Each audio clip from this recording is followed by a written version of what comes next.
Continuamos con esta tercera parte y última de la clase, que como dije, al finalizar la segunda etapa, a lo que nos vamos a referir son a cuestiones generales del planeamiento urbano a partir de estos dos parámetros desde los cuales considero que se puede definir al derecho urbanístico. Los planes urbanísticos revisten el carácter de ordenanzas municipales sancionadas por los consejos deliberantes de cada municipio. En cuanto a la competencia de dictado, lo vimos en la primera parte de la clase y que viene dada por la Constitución Nacional en sus artículos 5, 75, inciso 30, 121, 123, 124, el artículo 229 de la Constitución de la provincia de Río Negro, o si se quiere considerar a la provincia del Neuquén, será el artículo 273 de su Constitución. Y claro ejemplo fue el mencionado de la Carta Orgánica de la ciudad de Villa Regina, que en su artículo 32, apartado B, le asigna al Consejo Deliberante el dictado de la legislación relativa al urbanismo.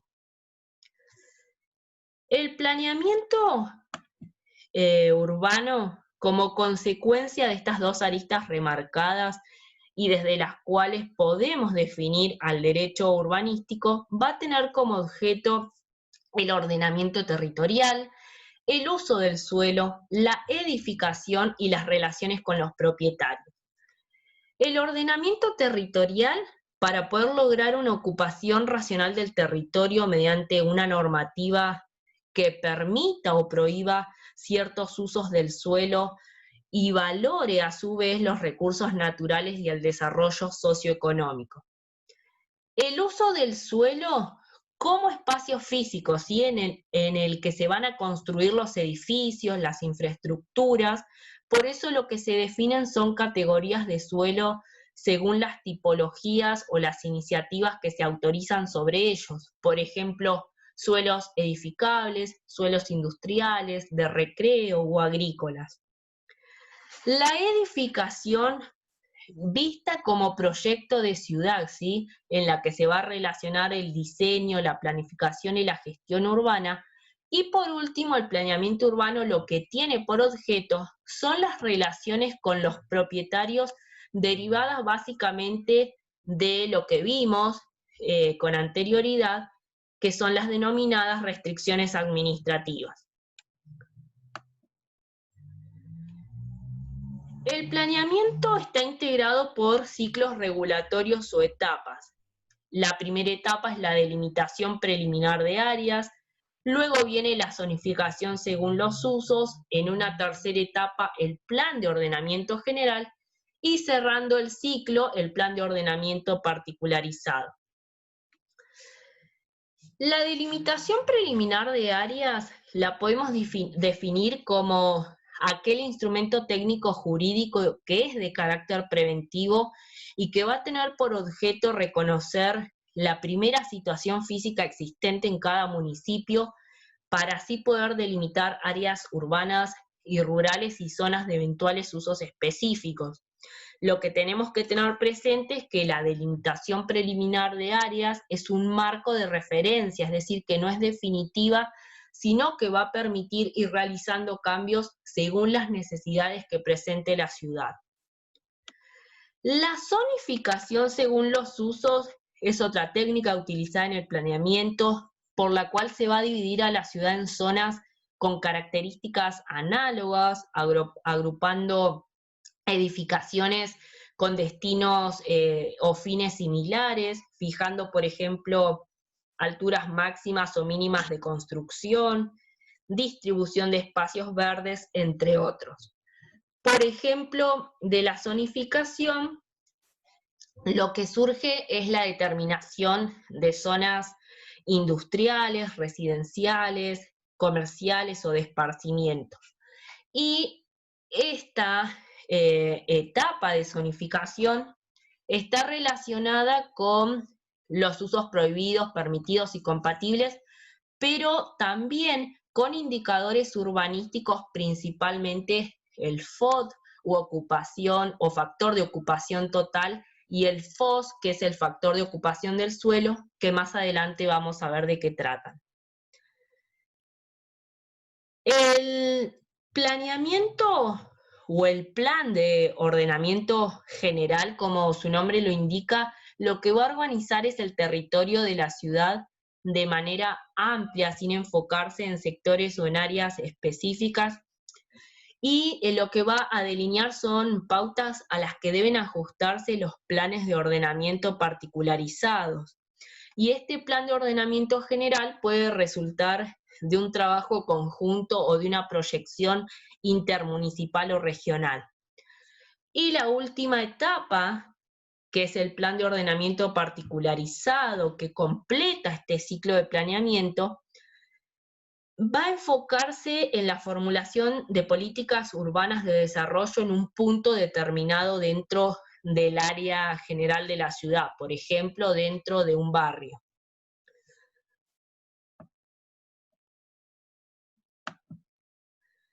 Lo que nos queda por ver ahora son los indicadores urbanísticos. Como dije hace unos momentos, el factor de ocupación total o FOD y el FOS, que es el factor de ocupación del suelo, se van a relacionar con la segunda etapa del planeamiento, que es la zonificación. Y el factor de ocupación total lo que nos indica es la superficie máxima posible a edificar. El FOS, por su parte, que es el factor de ocupación del suelo, lo que nos indica es el porcentaje máximo de edificación a nivel del suelo o planta baja en relación a un cierto terreno, ¿sí? Debemos considerar que estos indicadores van a variar de ciudad en ciudad y que también incluso van a variar dentro de una misma ciudad según el uso del suelo aplicable. En general, el entendimiento de estos indicadores suele ser complejo, por eso posteriormente voy a estar cargando un enlace de un mini video que explica estos indicadores con gráficos para que les sea más fácil de comprender, pese a que aquí lo que incluye es un ejemplo. Nosotros, como dice el ejemplo, si tenemos un terreno que es de 250 metros cuadrados y el código de suelo por la ubicación del mismo nos determina que el factor de ocupación del suelo es de 0.6 o del 60%, significa que de esos 250 metros cuadrados no vamos a poder ocupar más que el 60%, es decir, 150 metros edificados en lo que es la planta baja. Pero el factor de ocupación del suelo se relaciona con el factor de ocupación total, es decir, el factor de ocupación total nos indica la superficie máxima posible a edificar en relación, en este caso del ejemplo, a los 250 metros cuadrados. Si nosotros tenemos un factor de ocupación total numérico 3 por indicación del código de suelo, lo que debemos hacer es multiplicarlo por la superficie total de nuestro terreno y nos va a dar esa superficie máxima posible a edificar. Ahora bien, para poder relacionar estos dos indicadores urbanísticos, esa superficie máxima total a edificar no es libre, sino que va a estar relacionada con el FOS. Entonces lo que hacemos que es dividir esa superficie máxima posible, que en el ejemplo son los 750 metros cuadrados, por los 150 metros cuadrados permitidos en planta baja que nos determinó el FOS, y nos va a dar un coeficiente de 5, es decir, que lo máximo que nosotros podríamos edificar en planta baja son 150 metros cuadrados, con 4 pisos de 150 metros cuadrados en altura, completando de esta manera el máximo posible de superficie a edificar, que son los 750 metros cuadrados. De todas maneras, como les digo, quizás no puede ser muy gráfico el ejemplo, pero voy a estar, como hace poco les dije, compartiendo un mini video que incluye gráficos de estos indicadores y de su aplicación para que los comprendan mejor. Tenemos también otros factores o indicadores urbanísticos como la densidad, el retiro y los premios. La densidad es un factor que es utilizado para entender el funcionamiento de las ciudades en cuanto a la planificación y el diseño de las mismas. Lo que nos indica la densidad es la cantidad de población que puede existir en una determinada área urbanizada, pudiendo variar este indicador en base a otras consideraciones, como por ejemplo la cantidad de unidades habitacionales que son posibles construir en una cierta zona.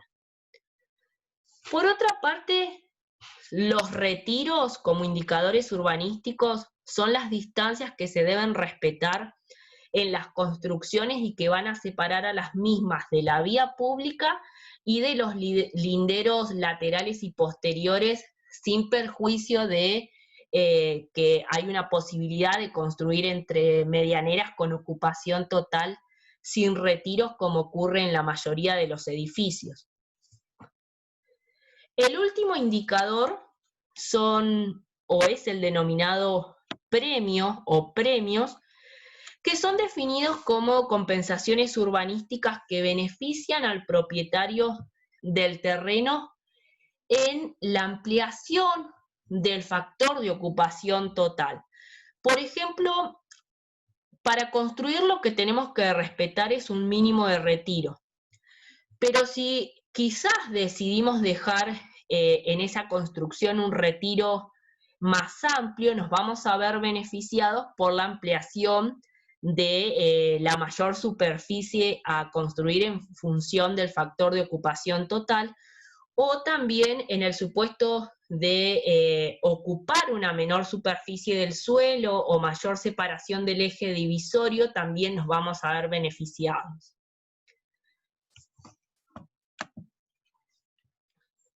En algún momento de la clase yo me refería que una de las funciones del planeamiento urbanístico es evitar la conflictividad en las ciudades. Si bien el programa no tiene incluido lo relativo a los conflictos urbanísticos, me parece importante que de esta unidad, más allá del contenido teórico que podemos encontrar en la bibliografía, podamos comenzar a pensar o a repensar las ciudades en los términos que actualmente nos plantea el derecho urbanístico y que vimos al concluir su proceso normativo en el primer bloque.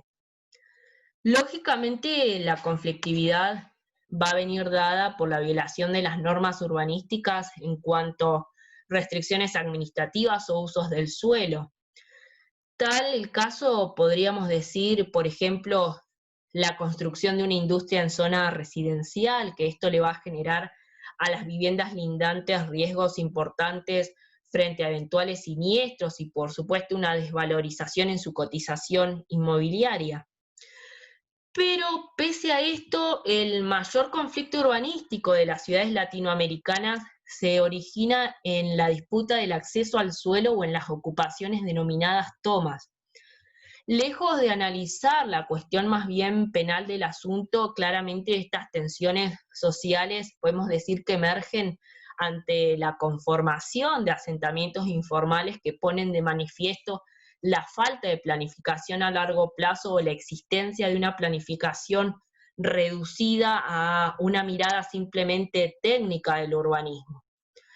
Por eso les dejo estos disparadores para que comencemos a pensar como ciudadanos, como futuros abogados y, por qué no, muchos de ustedes como integrantes de las administraciones y poderes legislativos locales, cómo podemos acotar la brecha entre la ciudad legal y la ciudad real, ¿sí? Para finalmente lograr que el derecho urbanístico en todas sus dimensiones, con todos sus principios, sea el medio para la construcción de una ciudad inclusiva.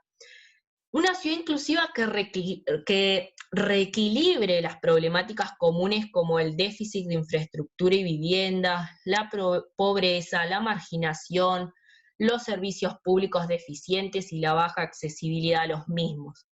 Es decir, avanzar hacia la aplicación del derecho urbanístico como un instrumento de inclusión social.